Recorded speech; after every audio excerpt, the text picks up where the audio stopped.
Bonjour les runners, bonjour les sportifs, bonjour au petit monde de la course à pied, c'est Seb et je suis ravi de vous retrouver aujourd'hui pour le 54e épisode du podcast À côté de mes pompes. Alors je suis officiellement en vacances, libéré de toute obligation professionnelle depuis 2-3 jours. Alors, j'ai choisi de poursuivre l'aventure du podcast pendant l'été, sans aucune coupure, sans prendre de pause et sans vous donner rendez-vous à la rentrée, pour la simple et bonne raison que l'été m'a permis de vous programmer des épisodes un petit peu différents.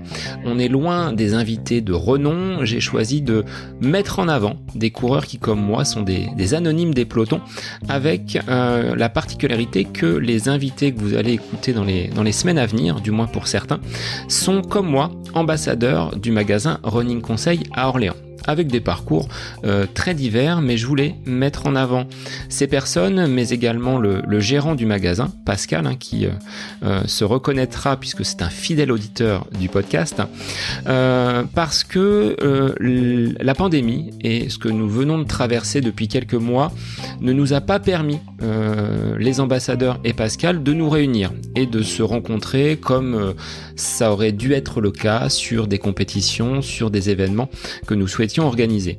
Donc le moyen pour moi d'aller à la rencontre et de faire connaissance avec ces personnes qui pour la plupart sont sur Orléans et que je ne connais pas directement, c'était de les inviter sur le podcast. Alors certaines ont répondu présent et c'est le cas de Laure aujourd'hui qui va vous raconter son parcours, comment elle a débuté la course à pied, quels sont ses objectifs, quelles sont les difficultés qu'elle a pu rencontrer. Donc c'est un moyen pour moi qui suit également un coureur lambda qui parcourt les pelotons mais qui ne gagnera très rarement, voire jamais une course, de faire connaissance avec des personnes qui sont un petit peu comme nous, ces anonymes des pelotons comme j'aime nous appeler, mais avec un point commun, c'est-à-dire qu'on est tous animés par cette passion de la course à pied. Donc, petit focus sur des gens un petit peu plus méconnus, mais qui ont quand même une expérience et un parcours à nous transmettre. Donc, pour les auditeurs, vous allez peut-être vous reconnaître à travers ces différents portraits. Et puis, vous me direz. Vous me direz ce que vous en pensez parce que c'est une expérimentation que je tente sur cette période d'été. Donc, via les réseaux, via Facebook, via Instagram, j'attends vos retours sur ces épisodes un petit peu plus courts, mettant en lumière des gens qui, comme moi, ne sont pas des stars de la course à pied, mais avec des parcours de vie intéressants.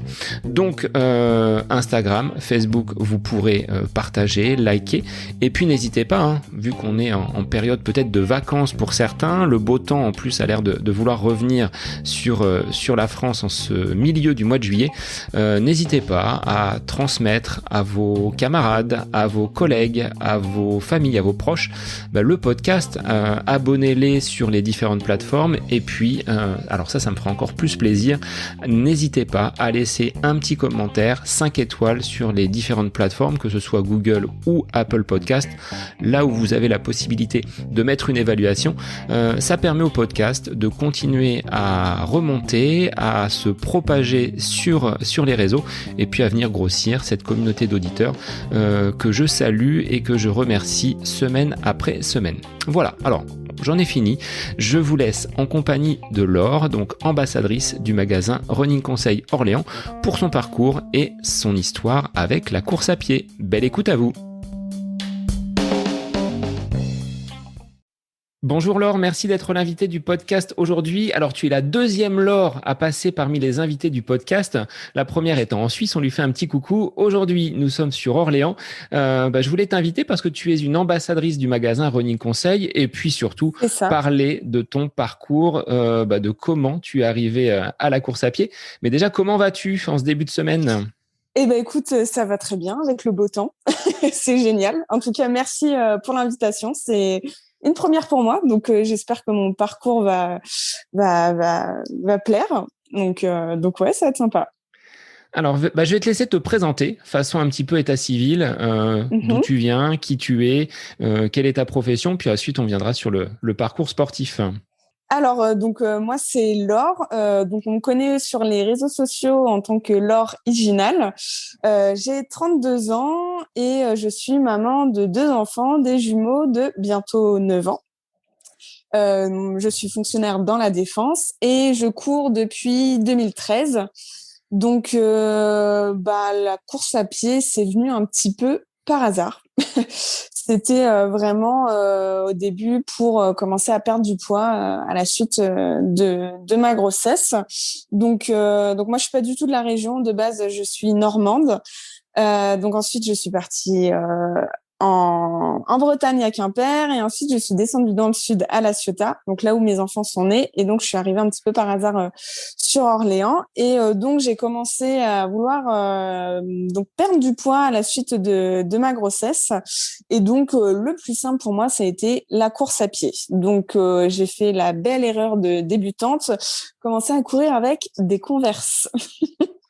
Alors, on en a vu Donc beaucoup, hein, courir en Converse pendant le confinement, ouais, short en jean et ouais. Converse. C'est ça, voilà. Mais donc voilà. Donc moi j'ai commencé par les Converse à me dire bon c'était la seule paire de chaussures que j'avais et très vite je me suis dit bon allez on va peut-être voir autre chose, des baskets un petit peu mieux, plus adaptées. Donc j'ai commencé à courir. Donc je partais de chez moi. C'était l'objectif. Allez, je vais au bout de la rue. Pour autant dire ça faisait même 200 mètres. Voilà, c'était l'objectif. Je cours sans m'arrêter. Et puis après, petit à petit, c'est, allez, hop, j'arrive à faire les 200 mètres sans m'arrêter. Allez, je cours un petit peu plus jusqu'au prochain poteau électrique. Et puis, au fur et à mesure, voilà, je me disais, bon, allez, hop, je vais prendre une application de running pour voir un petit peu, je vais pas dire mes performances, mais mon évolution. Et au fur et à mesure, voilà, quand tu cours 2 kilomètres sans t'arrêter, t'es la plus heureuse du monde. Et puis, au fur et à mesure, vient 5 kilomètres, 10 kilomètres, et au fil du temps, le semi-marathon et jusqu'au marathon. Alors, une évolution quand même assez rapide. En quelques années, tu as parcouru donc ces distances qui étaient presque inexistantes au démarrage de Oui. ton activité sportive pour boucler un marathon. Mais est-ce que tu étais sportive avant même d'avoir découvert la pratique de la course à pied? Est-ce que dans ton enfance, tu pratiquais un sport ou est-ce que c'est vraiment au moment justement de l'après-grossesse que tu t'es mise à faire du sport? Alors, je faisais pas mal de danse, mais j'étais pas, enfin, je me considérais pas du tout comme une vraie sportive. Voilà, j'ai fait un petit peu de tennis quand j'étais jeune, j'ai fait du basket, j'ai fait 1 an de basket, mais sinon non, j'étais pas plus sportive que ça. C'est vraiment la course à pied, ça a été le virus, quoi. Et comment tu as pris du plaisir? Parce qu'on dit bien souvent quand on débute, c'est un petit peu, ça fait peur, ça fait mal parfois parce que on n'a pas l'habitude parfois de courir. Comment tu as réussi à passer au-delà de cette période où on se dit on va jamais y arriver et commencer à y prendre du plaisir? Alors, moi, du fait que c'était pour perdre du poids à cause de ma grossesse, c'est là que je voyais que voilà le poids sur la balance descendait. Et en même temps, je me disais allez Laure, lâche pas parce qu'en fait c'est top si courir. Ok, tu cours pas vite, mais tu cours et tu arrives à perdre du poids. Donc c'est venu petit à petit. Et donc en fait, c'est vrai que ma grossesse, pour des jumeaux, j'ai pas pris non plus énormément. J'ai pris 17 kilos et grâce à la course à pied, j'ai perdu 30 kilos. Oui, donc au-delà finalement de la simple grossesse, il y a eu après Voilà, voilà, un objectif supplémentaire et une fois que tu avais mis le pied dedans, c'est tu ne ça. t'es plus arrêté. Je me suis plus arrêtée et puis ouais c'est vraiment alors c'est quand même un sport ingrat, je vais pas le cacher parce que là récemment donc fin d'année dernière je me suis fracturé la clavicule, donc pendant 2 mois impossible de courir et donc pour moi c'était le plus difficile parce que au-delà de la douleur c'était on m'enlevait mon passe-temps, mon échappatoire quoi et c'est vrai que c'est là qu'on se rend compte que c'est un sport ingrat parce que on perd vite ce qu'on a qu'on a pu apprendre. Mais en même temps, le corps a une mémoire. Donc, au début, c'est un petit peu difficile. Et en fait, le corps se souvient que, ah oui, c'est vrai que tu courais à peu près à cette allure-là. Donc, voilà, au fur et à mesure, j'ai pu reprendre le rythme que j'avais avant. Et moi, ce que je préfère dans la course à pied, c'est la sensation. Alors, quand je cours seule, on va dire, c'est vraiment étrange comme sensation, le sentiment de courir et de me voir courir et de me dire, enfin, de me voir et de kiffer tout simplement, en fait, de voir que bah, je cours et mon cerveau est sur off. Je cours et voilà, j'ai pas de sensation de vitesse ou quoi que ce soit. C'est vraiment, c'est un état de bien-être, mais c'est vraiment, c'est génial, quoi. Et est-ce que cet état de bien-être, tu l'as eu dès le démarrage? Ou est-ce que ça a été un petit peu compliqué? Honnêtement, non. On va être honnête, non. Au début, non, enfin, clairement, quand tu cours jusqu'au bout de la rue, tu fais 300 mètres et tu te dis, je suis au bout de ma vie, et tu te dis, mais comment les gens peuvent aimer courir des kilomètres et des kilomètres, mais jamais je pourrais aimer ça, quoi. Donc, c'est venu au fur et à mesure. C'est plus j'ai continué de pratiquer, plus je me suis dit ouais, en fait c'est bien. Puis c'est surtout en plus la satisfaction de se dire waouh, cette fois-ci j'ai réussi à courir jusqu'à tel endroit. Bah tiens, la prochaine fois je vais courir un petit peu plus. Et bah voilà, comme j'expliquais, quand la première fois que tu cours un 5 km, c'est génial. Et je crois que je me souviendrai toujours, la première fois j'ai dit que j'ai réussi à courir 10 km parce que c'est le chiffre rond, de me dire j'ai réussi, quoi. Et j'avais l'impression d'être intouchable, quoi. Est-ce que tu te rappelles de cette première course où c'était vraiment juste une distance que tu avais faite seule à l'entraînement? Ou est-ce que c'était un dossard officiel accroché pour ce premier 10 km? Alors, pour te savoir si c'était vraiment sur une course officielle ou non, je pourrais pas te dire, mais je me souviendrai toujours le premier dossard, parce que c'est la sensation de se dire tout ce qui va avant, en fait, aller récupérer le dossard et puis d'être sur la ligne de départ et toute l'émulation qu'il y a tout autour et je trouve qu'en fait, ce sport-là, on a beau dire que c'est individuel, je trouve pas. Je trouve que c'est hyper, collectif, en fait. Donc, du fait que, maintenant, moi, je sois en club, mais ça m'est arrivé sur une course, sur un 10 km sur Paris. J'ai fait à cause de la chaleur, un petit malaise et, de voir que les gens s'arrêtaient pour moi. Et que je leur disais, mais allez-y, parce que votre chrono, et les gens me disaient, mais on s'en fout du chrono, vous êtes tombés. Et c'est cette, j'ai trouvé ça vraiment fort, quoi. Donc, ça permet quand même d'avoir de la solidarité, ce qui nous manque Oui, aujourd'hui. On n'a pas de dossard, donc on oui, n'a pas ce rassemblement, cette c'est effervescence ça. d'avant Ouais, le départ. ça manque. Ça manque un petit peu. Ouais. Ouais, ça manque le petit stress d'avant-course, et puis de se retrouver après, de dire alors t'as atteint ton objectif. Moi je m'en fous du chrono. Si quelqu'un me dit ouais, moi je fais mon 10 km en 30 minutes, c'est très bien. Si quelqu'un me dit moi mon objectif c'est de courir mon 10 km en 1h05, c'est très bien aussi. Enfin je me dis c'est à chacun son Everest. Et c'est ça qui me manque de se retrouver après la course, de dire alors est-ce que tu as réussi à atteindre ton objectif, que ce soit en 30 minutes ou en 1 heure? Est-ce que tu as atteint ton objectif? Est-ce que tu es fier de toi, quoi? Et ça me manque, ça. Donc je pense qu'on va bientôt le retrouver. J'ai bon espoir. On a bon espoir et puis beaucoup, alors je ne sais pas si tu l'as pratiqué, sont passés par des courses connectées. Est-ce que ça t'a intéressé ou est-ce que tu as laissé à d'autres ce type de Alors, course? justement, il y avait les 20 km de Paris que j'avais proposé avec des amis du club et on s'était organisé ça en mode, on était vraiment, je crois, on était 3 à vraiment courir, à se dire on veut faire tel chrono et 3 autres amis nous ont rejoints en faisant les lièvres. Et on avait prévu ravito à tel endroit, sauf que manque de bol, 2 semaines avant la course, c'est là où je me suis fracturé la clavicule. Donc je n'ai pas pu, je l'ai faite, mais de loin, mais en tant que supporter. Mais après j'ai fait également, si j'ai fait le semi de Paris en connecté. Alors, c'est sympa parce que ouais, tu te remets un petit peu dans l'ambiance de la course, mais c'est pas la même chose. C'est pas, ouais, t'as pas la même émulation, t'as pas le fait de dire, parce que là, de courir sur les bords de Loire, ouais, tu vas voir des gens en train de courir, mais c'est pas comme sur une course officielle où tu peux suivre les gens, tu peux te dire, ah tiens, lui en maillot jaune, voilà, je vais m'accrocher à lui et puis voilà. Que non, j'ai moins adhéré sur les courses connectées, mais il y a au moins le mérite d'exister. Les organisateurs de courses ont au moins eu le mérite d'essayer de se dire, on essaye de faire quelque chose. Et cette clavicule cassée, c'est suite à une expérience en course ou pas du tout? Oui, oui, je faisais mon entraînement justement pour les 20 kilomètres de Paris et puis arrivé à 300 mètres, 400 mètres de chez moi, je me suis sentie pas très bien.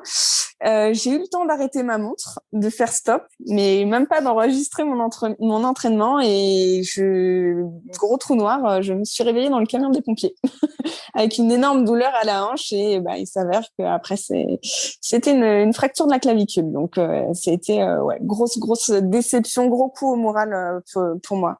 Oui, et tu as dû te demander ce que tu faisais dans le camion de pompiers quand tu es revenu à toi. Je Mmh, pense que là, il y a eu une grosse totalement, frayeur peut-être. totalement. Mais bon après les gens autour de moi, ils sont un petit peu habitués à mes petits malaises et tout ça. Mais ouais, voilà, de se dire, bon, bah, les camions des pompiers, bah, voilà, je commence à bien le connaître, quoi. Donc là, est-ce que tu as pu reprendre la course à pied ou est-ce que tu es toujours sous surveillance et en convalescence? J'ai repris dimanche. J'ai fait une petite sortie avec les enfants parce que les enfants, ils courent un petit peu avec moi. Donc du coup, on était en parc en bas de chez moi et c'était session run and bike. Donc du coup, c'est à leur rythme, donc ça me permet de reprendre tranquillement. Et donc quand on fait des sessions run and bike, il y en a un qui est en vélo. Et un tour de parc, je suis le deuxième en courant, et puis au bout d'un tour de parc, ils inversent. Et donc j'ai fait 5 kilomètres avec eux, et c'était un petit peu dur pour eux pour la fin, mais voilà, ils étaient fiers de se dire voilà, on l'a fait. Donc reprise tranquille après cette période Oui, d'arrêt et tu disais que c'était oui, vraiment difficile d'être inactif et de ne pas pouvoir pratiquer ouais. son sport. Il y a comme une addiction derrière tout ça. Oui, c'est là qu'on se rend compte que voilà, c'est une drogue en fait hein, finalement, mais c'est une bonne drogue. Faut se dire ça, mais c'est vrai que voilà, j'essaye de faire attention quand même, de pas être trop non plus trop dans l'excès, de m'écouter, même si c'est très compliqué. C'est très compliqué, mais ouais, c'est une drogue. Et puis après, moi, c'est vrai que j'aime partager ça. Alors, j'aime courir seule parce que des fois, les entraînements, bah, j'aime les faire seule parce que moi, je dis toujours que je suis une petite tortue. Je cours pas très vite. Mais après, comme je dis, hein, on n'a pas les mêmes chronos, mais on a la même passion. Mais j'aime bien courir, voilà, de temps en temps avec des copines, voilà, sur les bords de Loire et se dire, voilà, c'est partager ça, partager cette passion-là. Et donc ça permet, moi, cette course, la course, ça, j'ai rencontré beaucoup de monde et c'est pour ça que je trouve qu'on a beau dire que c'est individuel, non, pour moi, il y a beaucoup de valeurs, de partage grâce à la course à pied, en fait. Et comment tu es passé d'une situation, on va dire, inactive à donc ce parcours en course à pied Mhm. progressif? Est-ce que tu t'es lancé vraiment seul après la grossesse? Est-ce que tu as été accompagné par des personnes de ton entourage ou par des médecins qui t'ont peut-être accompagné? Parce que reprise d'une activité sportive après une grossesse, il y a peut-être des choses à ne pas faire, des choses à surveiller. Comment tu as été aiguillé, guidé par des personnes ou est-ce que tu t'es vraiment construite toute seule dans ce monde de la course à pied? Alors déjà, chose à ne pas faire, c'est commencer à courir avec des Converse. Hein. Non, alors à l'époque, j'étais encore avec le papa, qui est très sportif. C'est lui qui m'accompagnait. Enfin, quand je lui disais, bah, j'ai envie de courir, mais j'ai peur toute seule. Bah, il m'accompagnait avec la poussette double en plus.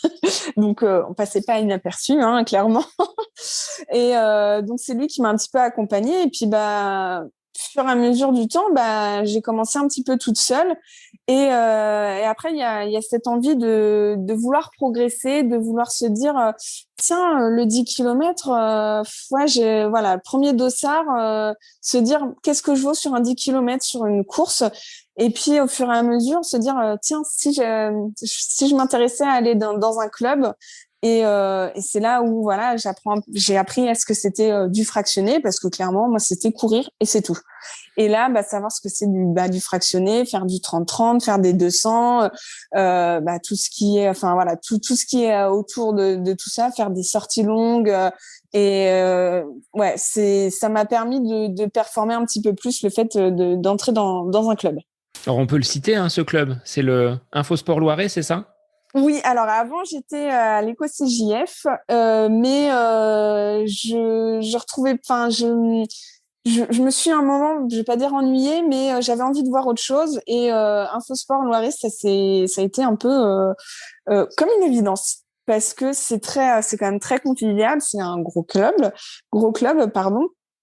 Non, non, c'est très bon enfant, très enfin voilà, comme je vais faire venir du monde comme ça, mais la bière de récup après la séance, c'est vraiment sympa. Et puis comme en plus le club, il y a plusieurs lieux de rendez-vous au nord, comme on dit, et au sud, ça permet d'avoir de connaître un peu tout le monde du club, et c'est vraiment vraiment sympa. Et c'est sympa de voir que toujours, allez, on lâche rien, c'est bien. Même si, enfin voilà, je cours pas vite, il y aura toujours quelqu'un qui sera là derrière à t'encourager, à dire allez, c'est bien, alors on lâche rien et tout. C'est à mon niveau, mais au moins voilà, je me sens pas seule, quoi. Et donc, tu as vu tes performances s'améliorer parce que tu disais tout à l'heure, Oui. bon, moi, je regarde pas le chrono, je cours juste pour le plaisir. Mais quand même, quand on s'aligne après sur une course, tu le disais, on va essayer de voir ce chrono et ce que l'on peut viser. Alors, est-ce que tes performances se sont quand même améliorées après ce passage en club? Oui. Ah oui, oui, oui. Franchement, oui. Alors oui, comme je dis, forcément, quand je cours, j'aime bien laisser de côté le chrono, mais de temps en temps, ouais, on aime bien se dire qu'est-ce qu'on vaut sur telle distance. Je suis passée de mon premier 10 kilomètres en 1h06, si je dis pas de bêtises, à 55 minutes 58. Mon meilleur chrono sur 10 kilomètres. Là, récemment, j'avais fait mon meilleur chrono, c'était du 58 minutes. Donc, voilà, pour moi, ça reste ma base, le 58 minutes de 10 kilomètres. Et voilà, au fur et à mesure du temps, j'ai envie de petit à petit le descendre. Donc, c'est vrai que je suis passée de 1h07 à 55 minutes, enfin, on va dire 56 minutes. Et donc, je trouve que c'est quand même assez énorme de voir que le club m'a aidé à me performer, quoi. Combien de séances tu fais par semaine pour donner un petit peu un ordre d'idée aux auditeurs et aux auditrices qui seraient comme toi, peut-être jeunes mamans qui débutent en course à pied, pour leur donner des repères un petit peu précis? Alors, en général, j'essaie de faire 2 à 3 séances par semaine. En général, c'est le mardi et le jeudi, les entraînements en fractionné. Donc, quand je peux pas, quand j'ai mes enfants, j'ai la chance de pouvoir courir sur mon lieu de travail. Donc, je fais au mieux une séance de fractionné. J'essaie de la caler comme je peux sur le temps du midi. Et le dimanche, c'est en général sortie longue, sortie plaisir, soit toute seule, soit avec des copains, des copines, même d'autres clubs, sortie longue de 15 kilomètres, voilà. Donc en général, c'est 3 séances par semaine. Et en effet, comme tu le dis, il faut pouvoir jongler avec la vie de La vie famille, de la vie famille. Oui. professionnelle. C'est pas toujours simple. Alors là, les enfants grandissent, mais quand ils étaient petits, est-ce que c'était aussi facile de se libérer et d'avoir du temps pour courir? Clairement, non, c'était pas aussi simple. Mais j'ai la chance avec mon travail d'avoir des horaires que je peux gérer un petit peu comme je peux. Ils sont assez variables. Donc, si je voulais aller courir, cette semaine, si je savais que je devais gérer les enfants, je partais un petit peu plus tôt du travail en tenue de sport et j'allais courir pour pouvoir faire ma séance. Donc clairement, moi, je dis toujours, c'est de l'organisation. Alors, je dis pas que c'est simple. Il y a des semaines, ça a été compliqué. Il y a des semaines où je pouvais faire qu'une seule séance par semaine ou pas du tout. Mais quand on arrive à s'organiser, c'est toujours simple de caler 30 minutes de sport dans la semaine. Oui, je regardais, hein, j'avais fait un post il y a quelque temps, alors sur un autre réseau pour montrer que 4% de sa journée, ça représente 1 heure. Donc, on a quand même parfois la possibilité de C'est le ça. caler, même si c'est pas toujours simple, comme tu l'évoquais. Au niveau de la surface, t'es plutôt bitume ou terre battue, chemin, trail? Alors trail très peu, très peu. J'ai fait un trail, j'ai fait une seule fois l'expérience, enfin 2 fois, et pourtant très sympa parce que c'est autre chose parce qu'en trail tu peux marcher, c'est pas interdit de marcher, hein. Mais non, c'est plus ouais bitume et en général moi quand je cours c'est sur les bords de Loire, sur Orléans, mais ouais trail très peu. Pourtant c'est très sympa, mais après Orléans c'est assez plat, donc niveau dénivelé on n'est pas trop riche. Alors, comment après un premier 10 km, on arrive à parcourir la distance du marathon? Ça t'est venu, tu t'es dit, j'ai fait le 10 km, maintenant je peux peut-être faire un semi, et après le semi, tu as vu peut-être encore plus loin avec le marathon. Comment tu as évolué et en combien de temps? Parce que ta progression est assez rapide sur ces grandes distances. Alors oui, c'est vrai que ça a été assez rapide. Concernant le semi, ça a été vraiment par hasard. Je m'étais inscrite à un concours pour gagner un dossard et fallait expliquer un petit peu sa motivation. Et j'avais gagné le dossard. Donc je t'avoue que j'étais là à me dire, oh, mais en fait, comment je vais faire? Je crois que ma plus grosse distance avait été de 12 kilomètres à ce moment-là. Bah, je crois, j'avais 4 ou 6 semaines pour me préparer pour un semi. L'objectif c'était pas le chrono, c'était terminé. J'ai pu faire quelques sorties longues, mais pas non plus énormément, pas sur une vraie prépa. Une vraie prépa pour un semi, c'est 10 à 12 semaines, donc là c'était beaucoup plus court, mais ça l'a fait. Et pour le marathon, ça a été, je voyais, c'était le marathon de Paris 2017. Je voyais beaucoup sur Instagram les gens mettre leur compte rendu. Et, euh, et là, je me suis dit, je m'inscris. J'ai validé le truc et je me suis dit, oh, j'ai fait une connerie. Je me suis dit, j'ai fait une connerie. Et puis après, je me suis dit, bon, j'ai un an, on verra bien. Donc ouais, c'est venu quand même assez rapidement, on va dire sur 1 an et demi, 2 ans. Donc, comment s'est passée cette préparation, cette année avant de réaliser ce marathon de Paris? Tu as eu des courses intermédiaires? Oui, alors pas mal de courses intermédiaires, on va dire beaucoup de 10 kilomètres encore. Bah, j'avais inclus dans ma préparation, donc moi je m'étais inscrite du coup au marathon de Paris 2018. Donc un mois avant le jour J, c'était le semi de Paris. Donc du coup je m'étais inscrite également pour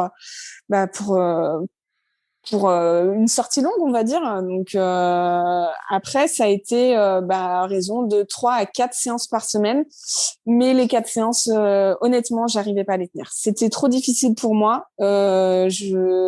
J'arrivais à ce moment-là, j'arrivais pas à jongler entre la vie perso, le boulot. Enfin, ça a été assez compliqué. Donc clairement, je sais que si je devais en refaire un marathon, je l'appréhendrais autrement et je m'organiserais peut-être mieux. Après, c'est vrai que pour un premier marathon, j'avais pas d'objectif de chrono, quoi. C'était le terminer. Alors, comment il s'est passé? Est-ce que ça a été comme le plan que tu avais mis en place? Est-ce qu'il y a eu des accros? Est-ce que tu as douté? Ou est-ce que tout s'est bien passé pour cette première?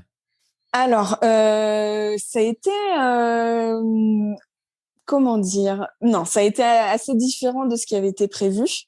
J'ai la chance d'avoir une amie qui court beaucoup, Valentine, qui m'a rejoint au niveau du semi. Et elle devait m'accompagner pour quelques kilomètres et résultat, elle a fait sa sortie longue aussi parce qu'elle a fait un semi aussi du coup. Et ça a été difficile parce que le mois d'avril, c'est les premières chaleurs et donc très chaud. Donc j'ai beaucoup marché. J'ai alterné, enfin j'ai pas honte de le dire, hein, j'ai alterné marche-course. Donc moi pour mon premier marathon, j'ai mis 5h37. Donc oui, certains vont, ça c'est un autre débat, mais certains vont dire t'es pas marathonien tant que tu le fais pas, si tu le fais en plus de 4h15. Je suis désolée, le marathon, c'est la distance. Alors attention, je suis pas allée en mode touriste, j'allais pas mettre non plus 8 heures pour le faire. J'ai quand même couru, mais voilà, pour moi, la distance marathon, c'est la distance. Hein. C'est le nombre de kilomètres, c'est pas le chrono. Après, c'est vrai que ouais, d'avoir été accompagnée, d'avoir ma sœur ce jour-là et son conjoint avec mes enfants sur le bord de la route pour m'encourager, ça fait chaud au cœur. Enfin, tu te dis waouh, faut pas, rien que pour eux, faut pas que je lâche. Il y a ça aussi. Et j'ai eu la chance, oui, voilà, d'avoir été accompagnée par une amie sur une grosse partie du marathon et clairement les derniers mètres, c'est même plus les jambes qui courent, c'est le cœur, quoi, clairement, parce que j'étais en larmes et de se dire je l'ai fait. Je me souviens toujours de la photo de finisher, les bras tendus, un peu en signe de victoire après tous ces kilos perdus et tout ce qu'on m'a dit. De toute façon, t'es pas une vraie coureuse, tu cours pas vite et tout. Bah ouais, non, je cours pas vite, mais je cours et j'arrive à le faire. C'était une revanche ou plus une fierté que tu as ressentie? Un peu les deux, un peu les deux. Je pense que ouais, on peut dire qu'on est fier de faire ça, de se dire je l'ai fait, quoi. Et est-ce que tu vas le refaire? Est-ce qu'on se dit juste après avoir cheminé, après avoir parcouru tous ces kilomètres, est-ce que tu t'es dit ouais bon, j'en ai fait un, mais maintenant c'est fini? Ou est-ce que déjà tu avais envie de peut-être retenter l'aventure avec encore là peut-être un objectif de chrono? Alors clairement, je m'étais dit plus jamais, plus jamais. Et en fait, ça me retrotte un petit peu dans la tête. J'avoue que je préfère les longues distances par rapport aux 10 kilomètres parce que je préfère déjà le semi ou le 20 kilomètres parce que j'ai plus tendance à dire que mon corps, il a le temps de se positionner. Un 10 kilomètres, tu pars à balle et puis tu réfléchis pas, quoi.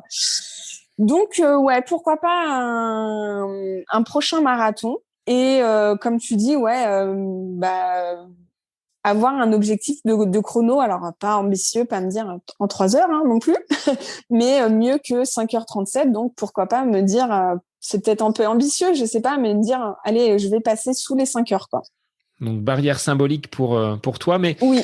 est-ce que tu préfères l'entraînement, toi, tout le cheminement qui t'emmène jusqu'à la course, ou est-ce que c'est vraiment la course qui est l'aboutissement de ce projet? Est-ce qu'on prend plus de plaisir dans l'entraînement, dans toutes les semaines qui précèdent la compétition, ou est-ce que c'est vraiment de passer la ligne d'arrivée qui est le moment le plus fort pour toi? Alors pour moi, c'est vraiment passer la ligne d'arrivée parce que une course, on la prépare en 10-12 semaines et pendant ces 10 ou 12 semaines, tu vois que ça et tu ne penses qu'à ça. Mais c'est aussi beaucoup de moments de doute à te dire, si tu foires un entraînement, moi je suis comme ça, à me dire, c'est mort, je vais pas réussir en fait, mais pourquoi je me suis lancée là-dedans?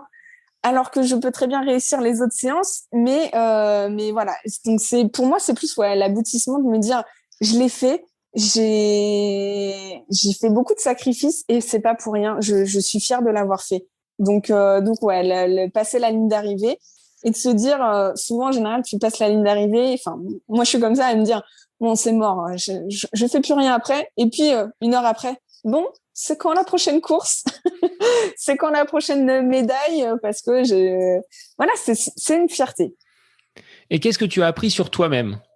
Alors, pas que sur le marathon, mais depuis que tu t'es lancé sur la course à pied, comme ton sport, on va dire, favori et préféré aujourd'hui. Qu'est-ce que tu as découvert sur ta personnalité?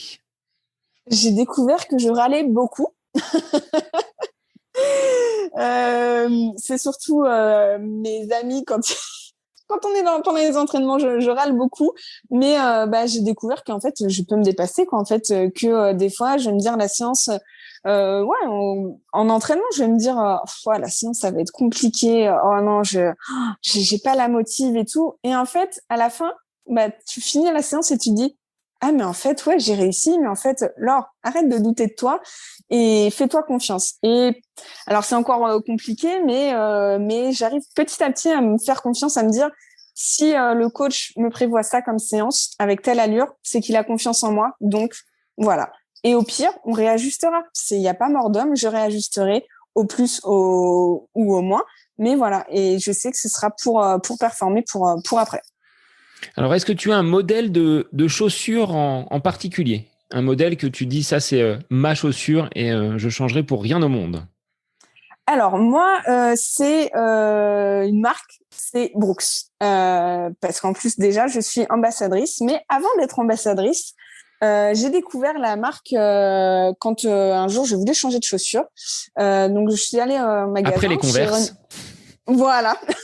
Je suis allée chez Running Conseil, donc sur Orléans, et donc Pascal m'a fait découvrir la marque que je ne connaissais pas du tout.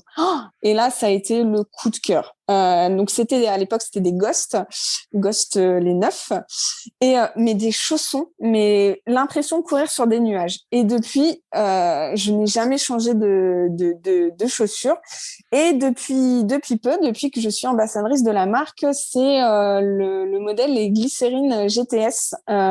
C'est pareil, c'est des chaussons et je me sens vraiment bien dedans. C'est une paire coup de cœur. Alors, le fait que ce soit une paire coup de cœur et une marque coup de cœur, c'est ça qui t'a donné envie d'être ambassadrice? Comment on arrive à devenir une ambassadrice pour cette marque de chaussures très célèbre? Alors, c'était via les réseaux sociaux, via Instagram. J'ai vu qu'ils cherchaient, en fait, ils lançaient leur campagne de recrutement pour des ambassadeurs.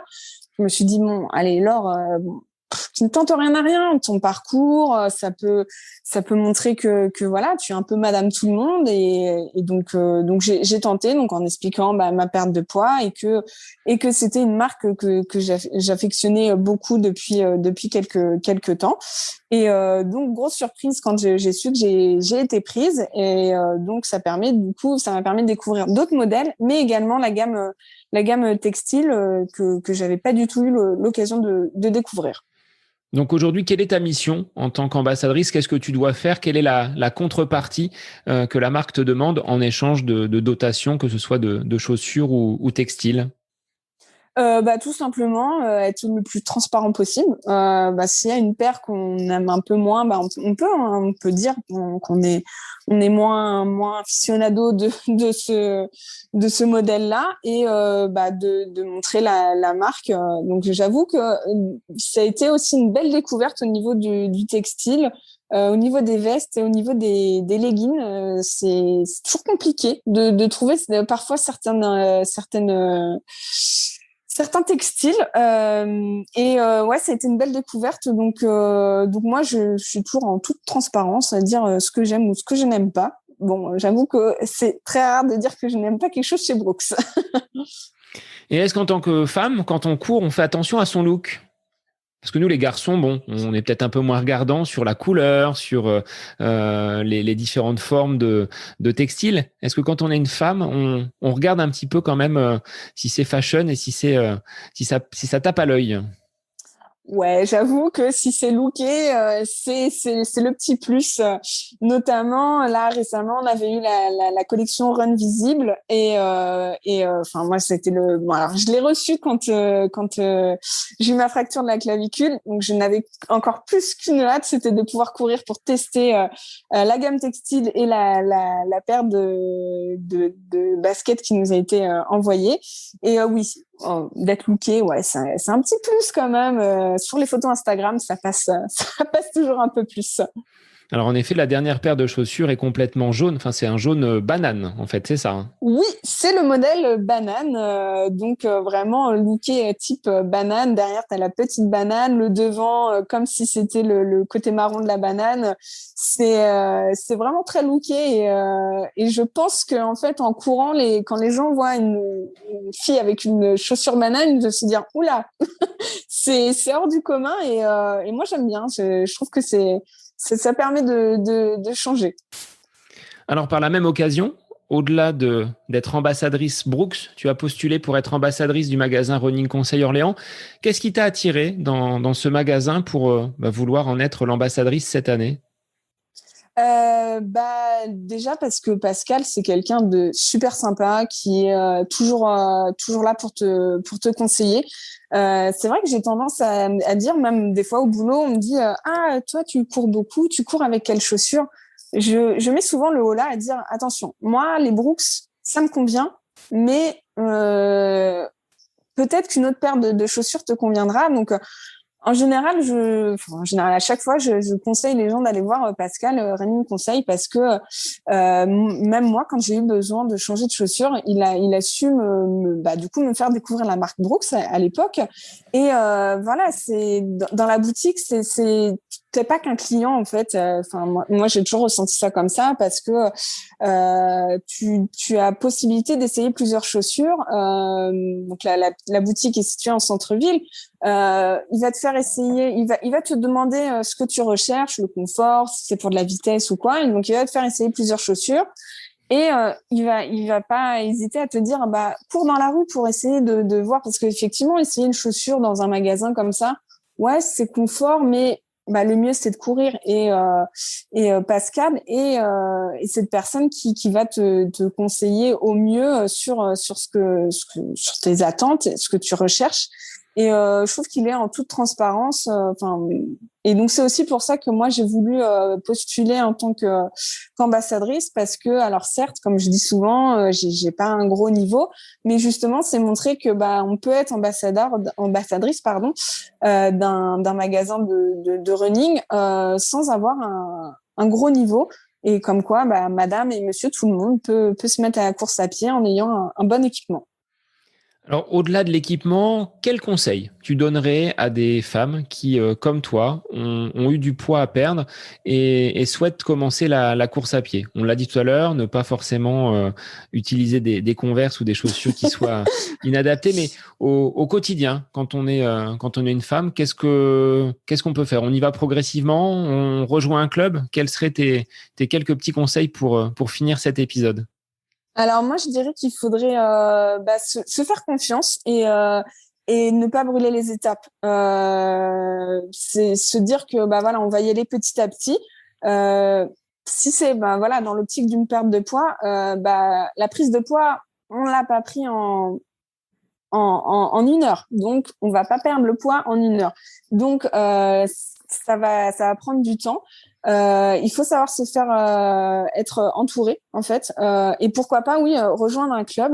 Et attention, un club où on sent qu'on n'est pas, que malgré notre petit niveau, on n'est pas à l'écart, que c'est pas une course au chrono et qu'on est bien accueilli et puis et bien entouré. Donc ouais, le conseil, moi je dirais que c'est il faut prendre son temps et surtout prendre du plaisir parce que moi ce que je dis toujours, c'est le plaisir avant tout.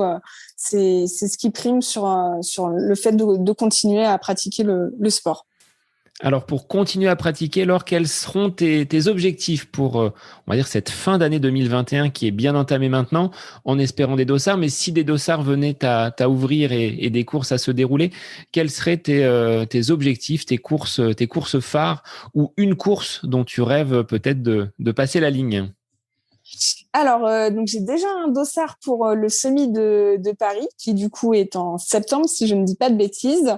Là, ce serait vraiment un objectif de chrono. Donc mon meilleur chrono, et c'était mon premier chrono sur semi, c'était 2h15. J'aimerais passer sous les 2h15. Allez, si j'approche les 2h, 2h05, ce serait vraiment, vraiment bien. Après, une course phare, moi, c'est la course que j'adore, c'est la course des Trois Ponts sur Orléans. Course de nuit, En général, c'est la course qui termine la saison, enfin l'année sur Orléans. Et c'est une course bon enfant, bonne ambiance. Comme quoi, sur Orléans, on peut avoir une course avec une médaille pour pas cher, quoi.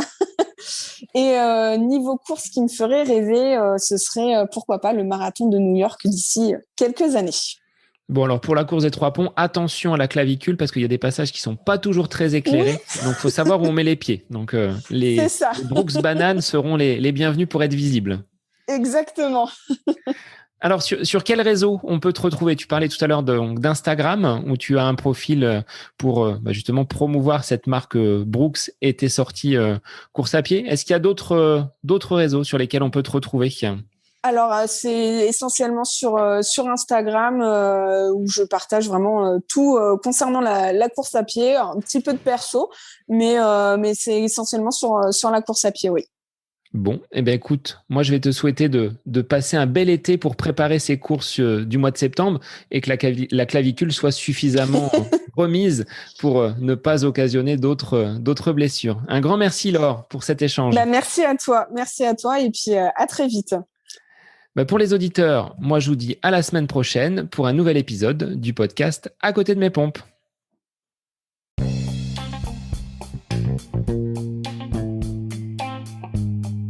J'espère que cet épisode avec invité vous aura plu. Je vous remercie infiniment de votre écoute. Pour faire remonter le podcast dans les classements, je vous invite à laisser une petite évaluation sur Apple Podcast, 5 étoiles, un petit commentaire, ça me fera énormément plaisir et vous permettrez au podcast d'être remonté, diffusé, déployé sur ces différentes plateformes de façon plus importante encore qu'il n'est actuellement. Et puis je vous invite à me retrouver sur les différents réseaux, Facebook, Instagram. Laissez votre petit message, votre commentaire, ça me fait plaisir d'échanger avec vous. Si vous avez des questions, si vous voulez échanger sur quelconque sujet en lien avec la course à pied, mais pas que, parce que le sport c'est une philosophie de vie et c'est une passion qui nous anime de façon commune, donc n'hésitez pas à venir échanger avec moi. Sur ce, je vous souhaite une bonne fin de semaine, un bon week-end et je vous dis à la semaine prochaine pour un nouvel épisode du podcast À côté de mes pompes.